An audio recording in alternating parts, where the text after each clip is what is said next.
All right, page 19. Let's see. Let me read the problem here. This is the rate of change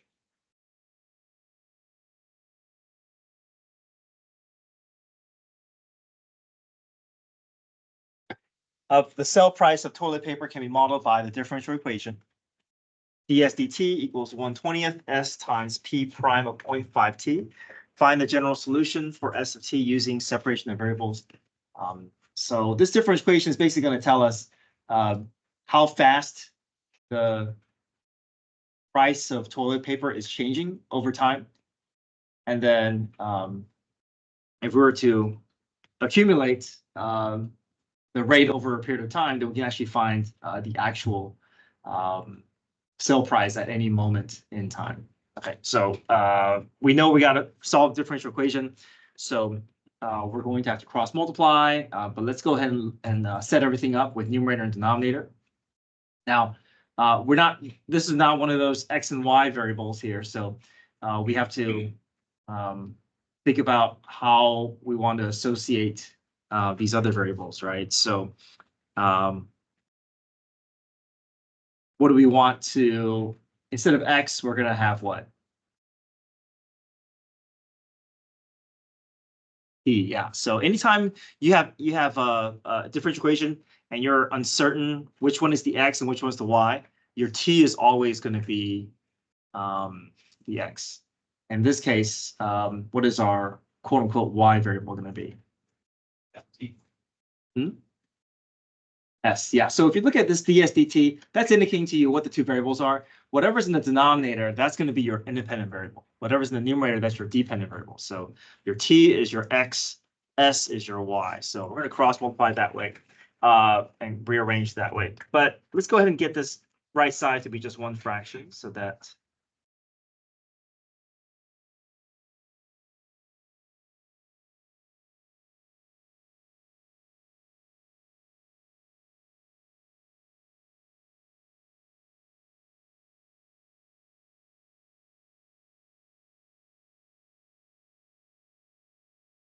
and by the way, that p prime of 0.5 t, that's basically related to the t. This is the t function, so this is going to be on the right side. But let's cross multiply. First, s is on the left, everything else on the right.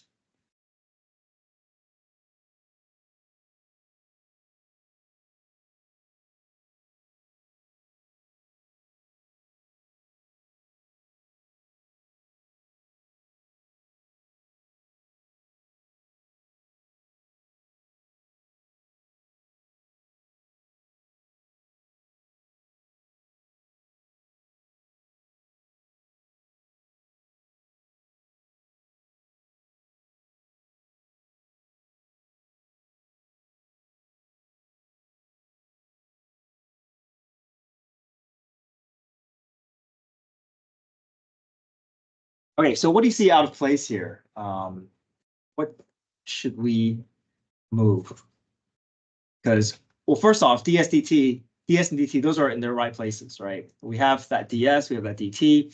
We never want those to be in the denominators. Those are always in the numerator. Okay, so what's out of place that you see? The s, yeah, so we got to deal with the s. Divide, okay? So that has come over. We're just going to end up left side in the denominator, okay? And what else is out of place?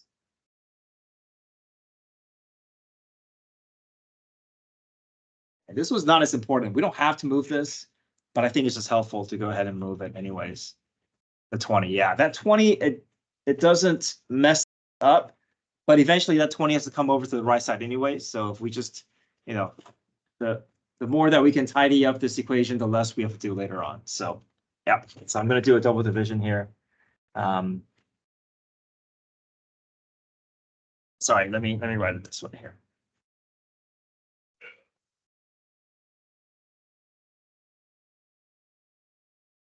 I'm going to take this s, make it divided over to this side, move that 20, divide it over to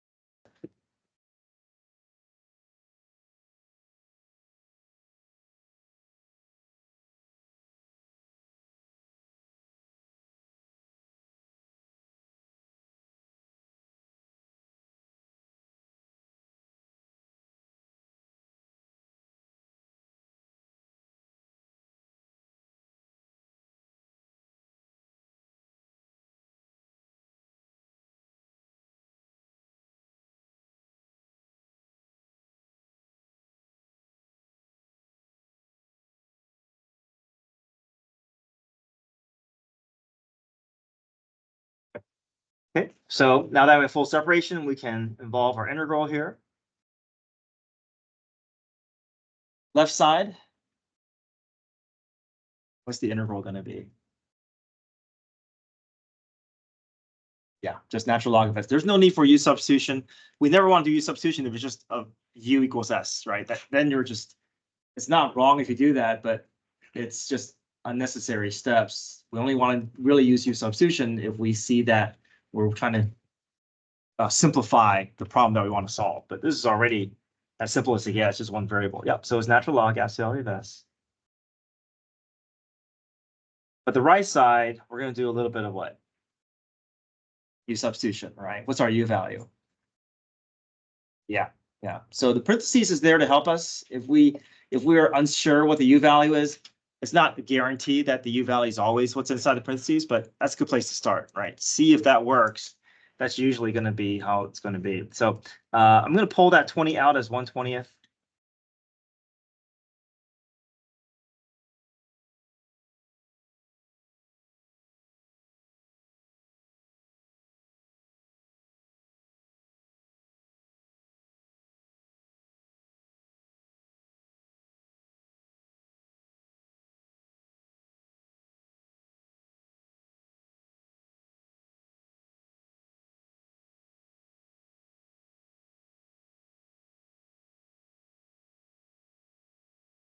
So it looks like the derivative produced a 0.5. That 0.5 is going to end up in the denominator. Where can we push that 0.5 to?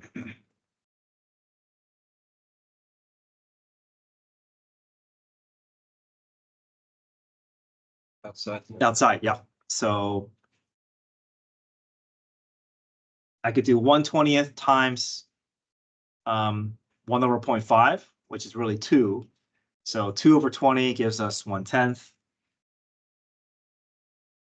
I'm going to just go ahead and carry that left side over.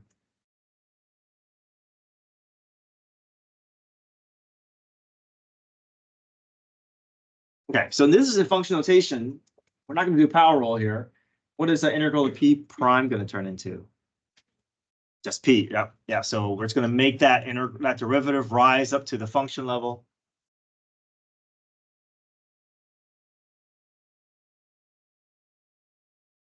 Plus c. Replace the u back with 0.5t.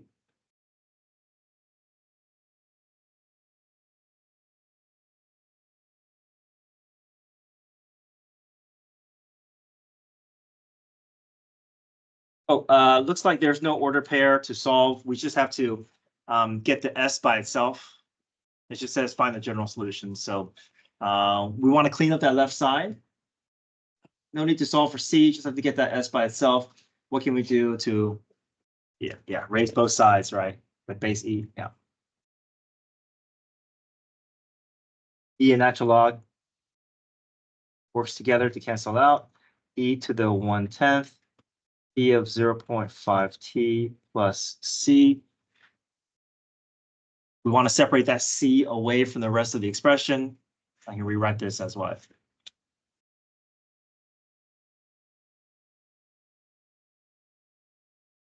What happens to that operation? Turns into a what? Yeah, addition or is this still addition? Not the active multiplication. Okay, so I'll make sure we are good with that. Times e to the c. We know that e to the c is just one big constant. Pull that constant in front, drop the absolute value, and that's our general solution. If we were to go any further, we would plug in order pair for t and s, but in this case, they don't provide that for us, so this is as far as we can get.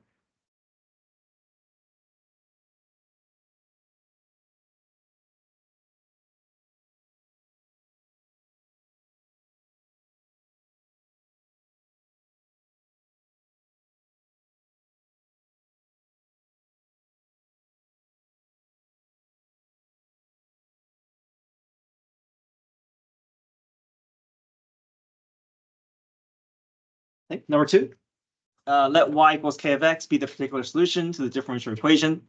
Find the particular solution. given the initial condition -2, 2. So same process as above. We're going to get those fractions lined up, cross multiply, x is on the right, y is on the left, take the antiderivative, and then plus c will show up, and then solve for either solve for y and solve for c. The order of whether you solve for y or solve for c doesn't matter as long as we take care of both of them. Okay, so see if we can start that, and I will work through the same time that you guys work through.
Now, there's an additional step we got to take, given that h of x is x squared plus 3x minus 2. So we can plug in h prime as 2x plus 3.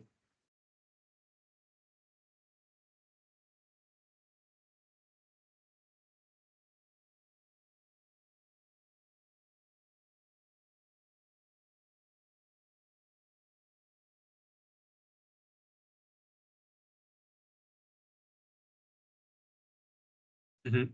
It still looked the same if you took the book first and plugged in each of that.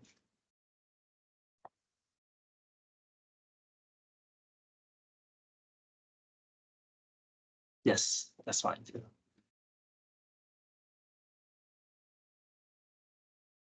A little bit of use substitution.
leaving it in this form is fine. You can also merge it together and just make that -2 go along with the top here.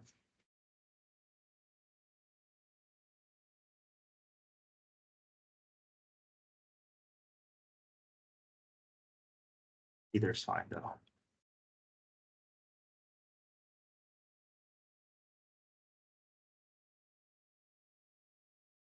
Oops, sorry, this is e squared here. That's a +2.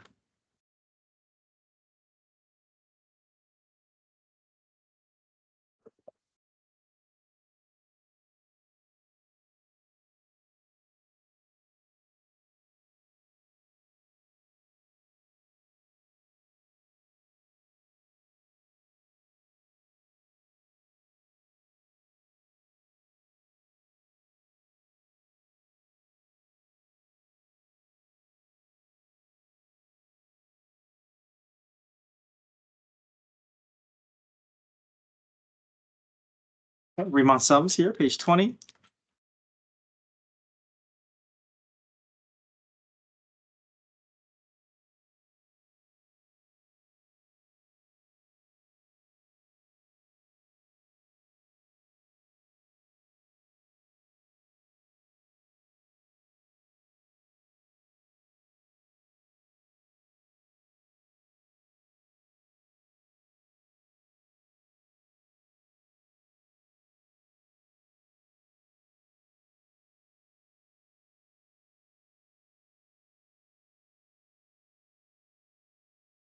Okay, page 20, problem says toilet paper is being sold at a store. Let P prime be a differentiable equation function measured in hundreds of rolls per day, representing the rate at which toilet paper is being sold between 0 and 10 days. Selected values of P prime are given in the table. Using correct units, explain the meaning of the definite integral from 0 to 10 of P prime of t dt in the context of the problem. Approximate the value of the definite integral from 0 to 10 to P prime using a left Riemann sum with 4 subintervals as indicated in the table.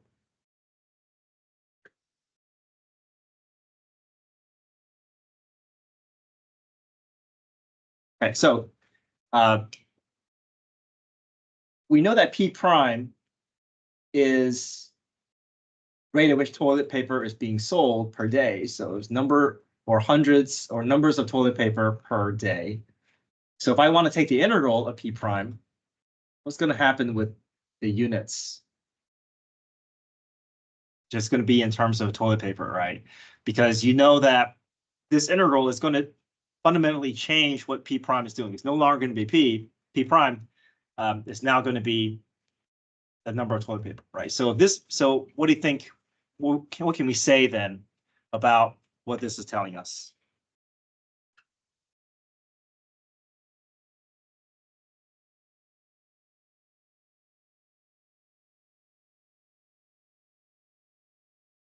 Good. Yeah. So the number of toilet paper sold. What does that 0 and 10 tell us? Between an interval. Yeah, between those days, right? So between day 0 and day 10, this is going to represent the number of toilet paper sold at that store, right? Because we have integral to P prime. P prime tells us the rate at which toilet paper is being sold per day. So if we accumulate that rate over a period of 10 days, we're going to get the number of toilet paper. Okay. I explain the meaning, so.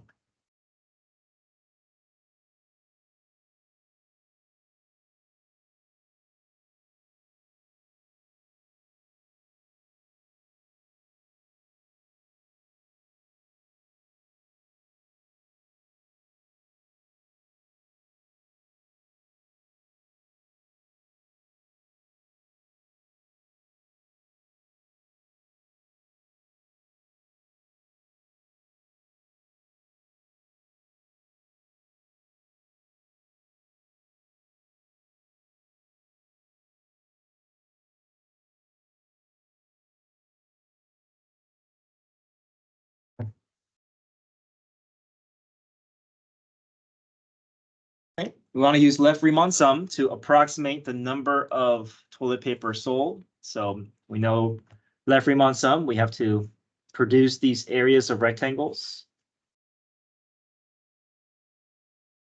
We got to do width and height and multiply all those, produce all those areas. See if we can try that.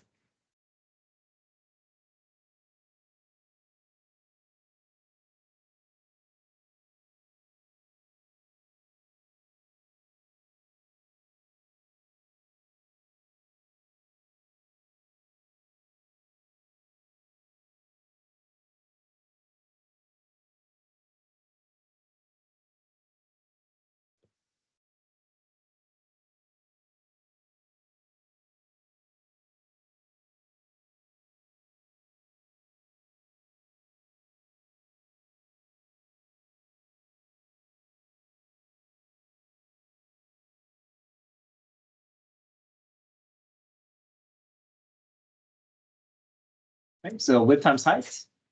If we subtract your x, your t values, that's going to give you the width of each rectangle.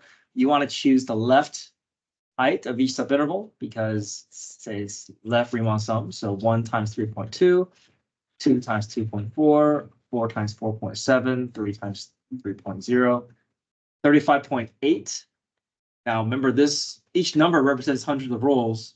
So we got to multiply by 100, and actually this will also tell us the number of rolls.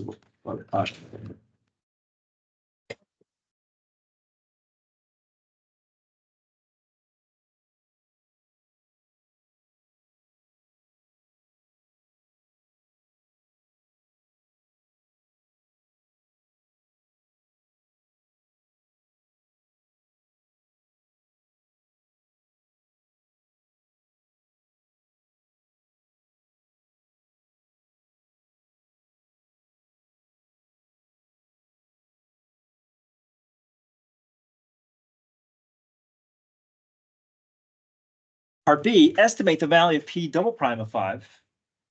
So how can we estimate and give information about P double prime of 5 using the table? Slope, yeah. And which order pairs would you choose? 7 and 3, yeah. You want to choose the closest to your target. And then what's our unit of measure going to be? Yeah. Number of rolls per day squared. And this is explain the meaning of P double prime of 5. So let's say P double prime of 5 is positive. Then how would you phrase this? You would say that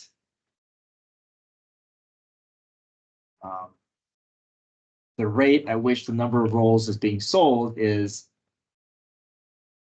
positive. You would use the word increasing, and negative you would use decreasing, right? It's the idea that you have a rate of a rate. Right? So yeah, so that's how we're going to interpret it. We don't want to use the word acceleration. That doesn't quite fit the context of this problem. And we don't want to quite, if we say rate of a rate, that's not as clear as it could be. You want to say that the rate is increasing or the rate is decreasing. Okay, that shows that there's a second derivative being applied. Okay, so change in P prime over change in time, we get negative 17 over 40, hundreds of rolls per day squared. So that means on the 5th day, it's slowing down, right? Basically, that's indicating that toilet paper is still being sold, but the demand is not as high on that 5th day, right? It's the rate that is being sold is less than the previous day.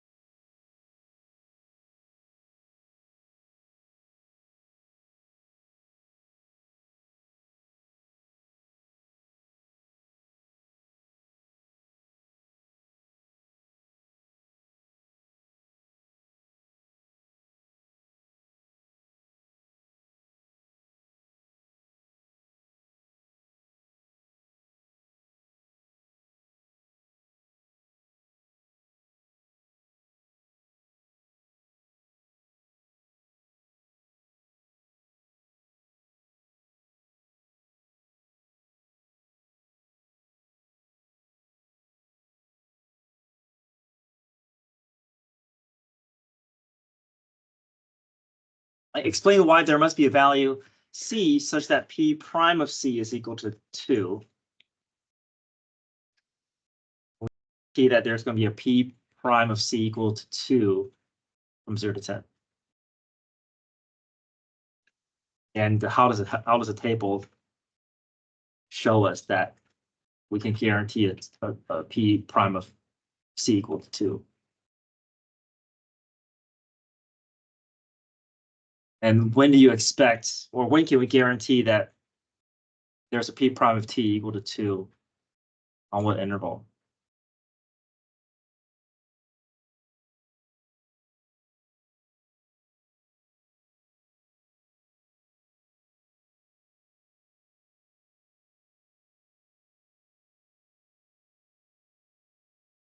To 10. Yeah, so we see 3.2, 2.4, 4, 3.0.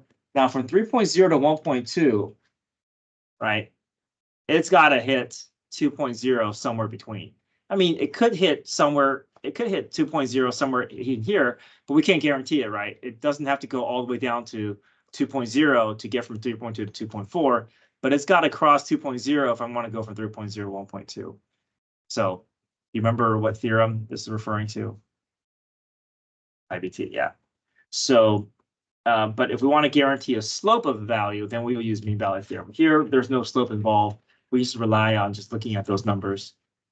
So by IVT, since P prime, okay, I said on my key estimate from 0 to 10, but maybe a little more in terms of our time interval is from 7 to 10.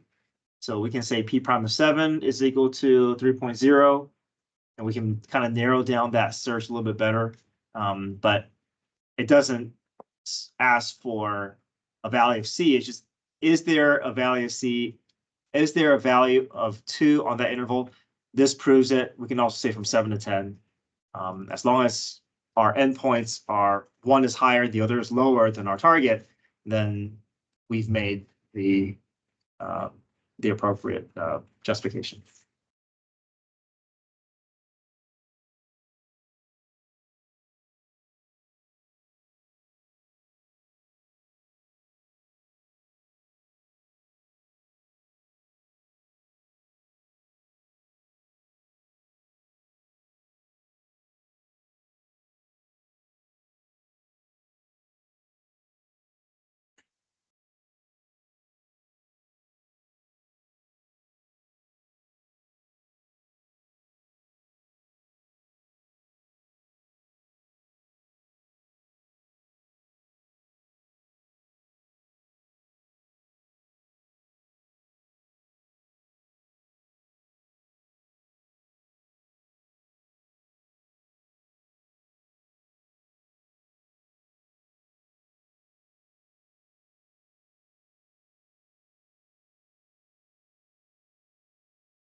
Okay, let's look at page 21. So we're back to differential equations.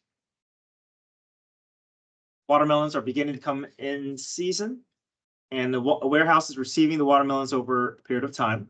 They're strictly increasing in twice differentiable function. So you know that this is the number of watermelons being sold is going to continually increase. Twice differentiable function, that just means it's a smooth curve, no sharp turns, no holes, no asymptotes.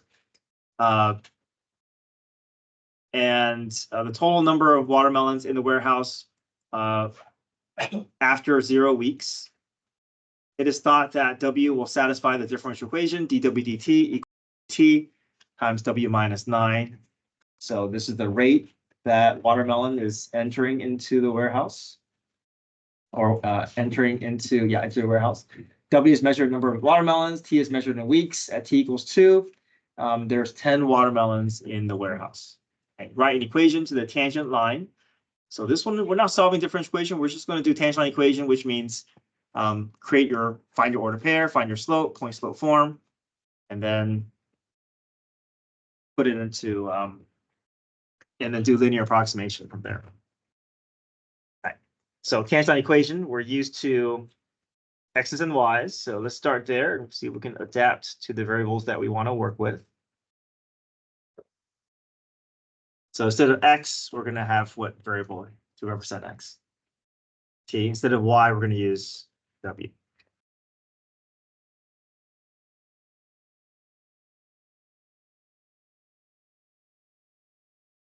So our goal is to replace these pieces, find the point, find the slope, and then we can build our equation.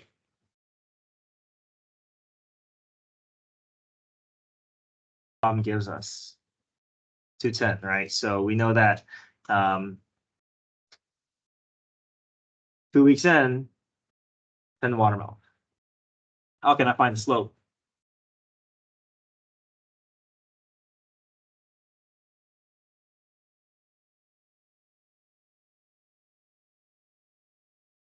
Like the point where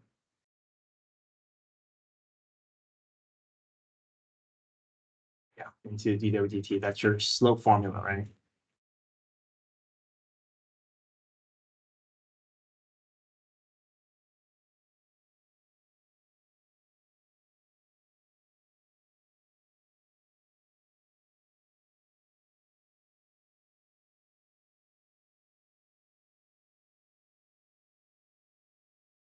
Okay, so that tells us that at this moment in time, the rate at which watermelon is coming into the warehouse is going to be 4 per week. So we have that slope, we have that order pair, we can build our tangent line equation, and then we can use this tangent line equation to approximate or to estimate how many watermelons will be in the warehouse at 3 weeks.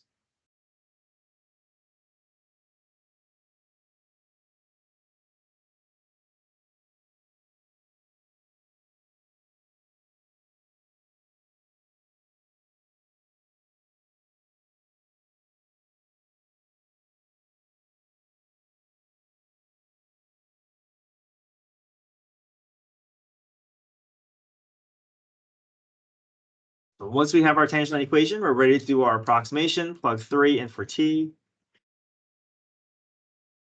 And we can say this is an approximation here, right? We can't say this is the exact number, but we're just doing a linear equation to help us with that.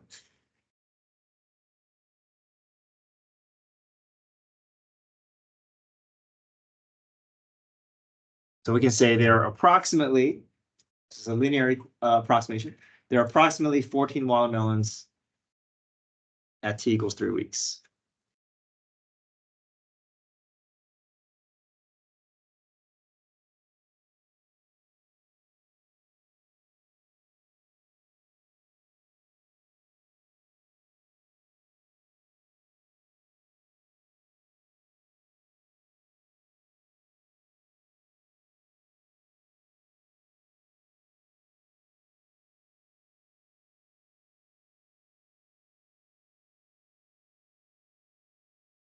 Okay, part B, find dt2w over dt2. What is that asking us to find? Find the what?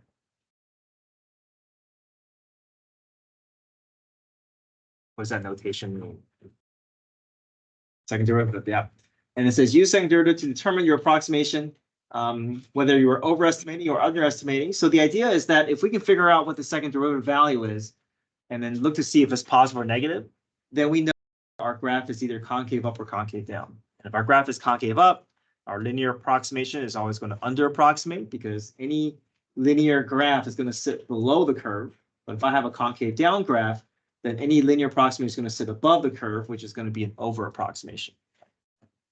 So let's see if we can build our second derivative. But to find the second derivative, guess what we have to involve here? We want to find the second derivative here. Product rule, yeah. We got to do f prime g plus f g prime. Now this is with respect to time, so that means t is independent variable. That means that w is going to get impacted. W will turn into dw dt, but t will just become like dt dt, which is nothing. So so we find the derivative of t normally how we would, but then w is going to have it's going to have like a kind of related rates like dw dt there. Right, so let's see if we can set up product rule there.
Well, dWdt minus 0, right? W becomes dWdt, 9 goes away to 0. Yeah.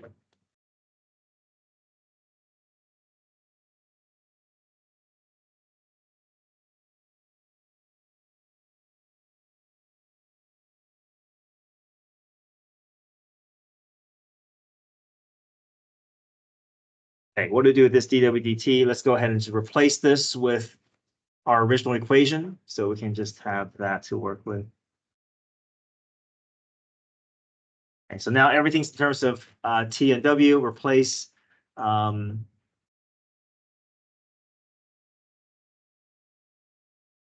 T with 3.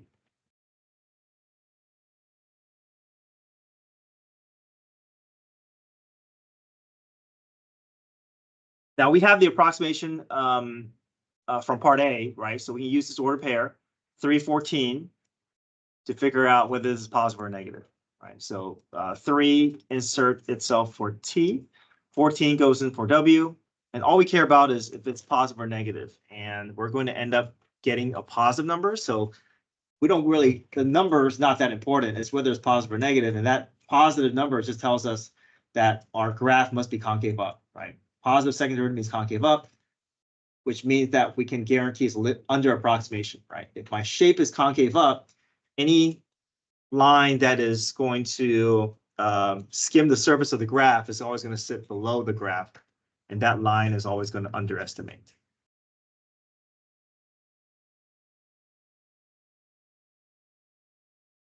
Second derivative is positive.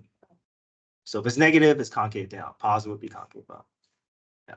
Yeah, that 190 is not as important as the fact that it's because it's positive that, yeah, the actual numeric value is not that important.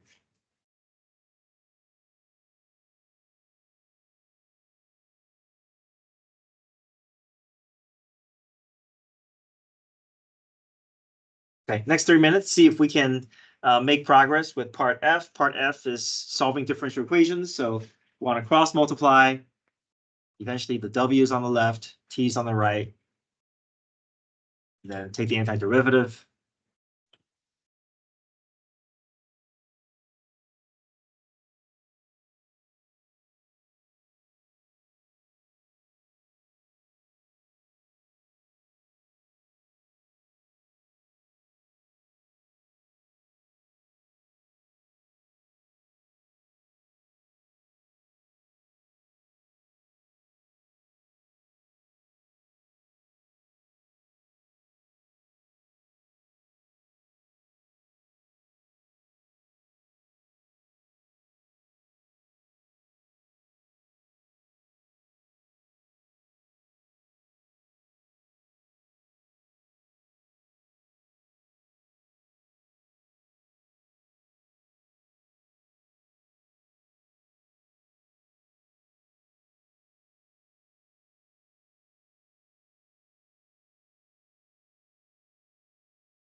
Natural log on the left side, power rule on the right side. Solve for W. Once you get W by itself, plug in, solve for C.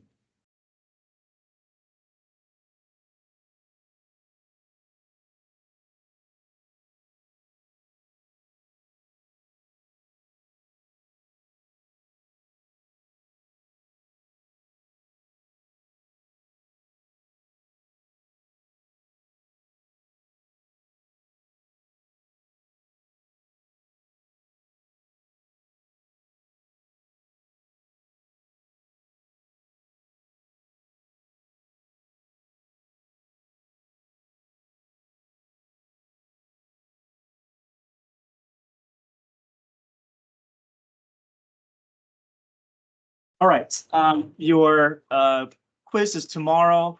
I'm going to be checking pages 19 through 26 on Wednesday. So any of the problems that we haven't gone to, I can go over that during advisement today. I can go over that during morning review tomorrow. But I think it's also good ways for you guys to have some blank problems for you to practice tonight as you prepare for tomorrow's quiz. All right, go get your phones. Was the things just a difference? Just, yeah, one page, 3-month sums, one page, different situation. Oh, it's different topics. 2 different topics, yeah. Okay. Okay. All right. Okay, thank you. Great, thank you.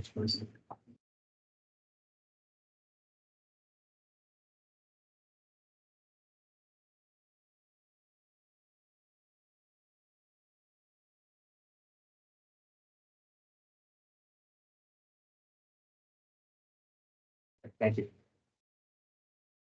I'm just trying to know, like, the remarks on over approximating or approximating. Right, so this one, the way that we can tell with this one is because we have a graph that is told Oh, it says it's decreasing, yeah. So if you do a decreasing in the left Riemann sum, if you kind of draw the picture, you can kind of see how this is going to look. Yeah, if it's decreasing and you force yourself to connect the upper left corner to of your rectangle, all these rectangles will sit above the graph, which will be an over. Oh, it's okay. And then if it's like increasing and you do left, then that's under. That's under, yeah. But if it's increasing and you do right, that's over. That's over, yeah. Okay. But you never feel like you have to memorize it. Just draw the picture and you should be able to see it. And then, well, it's only gonna ask for G prime. Is it gonna ask us, is it gonna ask me to do Riemann sum for a G double prime? It could, yeah. If it's asking Riemann sum for G double prime, then just look at your G double prime. Don't look at G prime. So like, if it was asking for G double prime, then it would be like over. Yeah, it won't ask about G double. Okay, yeah. Yeah, if it's asking for whether G double prime is increasing or I decreasing, forgot to. You can't really tell. yeah, I can't really tell, right? Yeah, this problem is not built for that. I don't think you'll see a problem where it's that. So it's basically because I Right. type everyone. Where did you draw your base for that get on your website? Yeah, I also had a I'm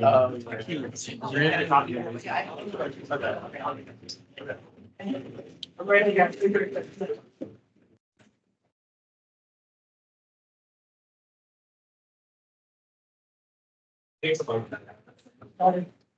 And then like they delete it.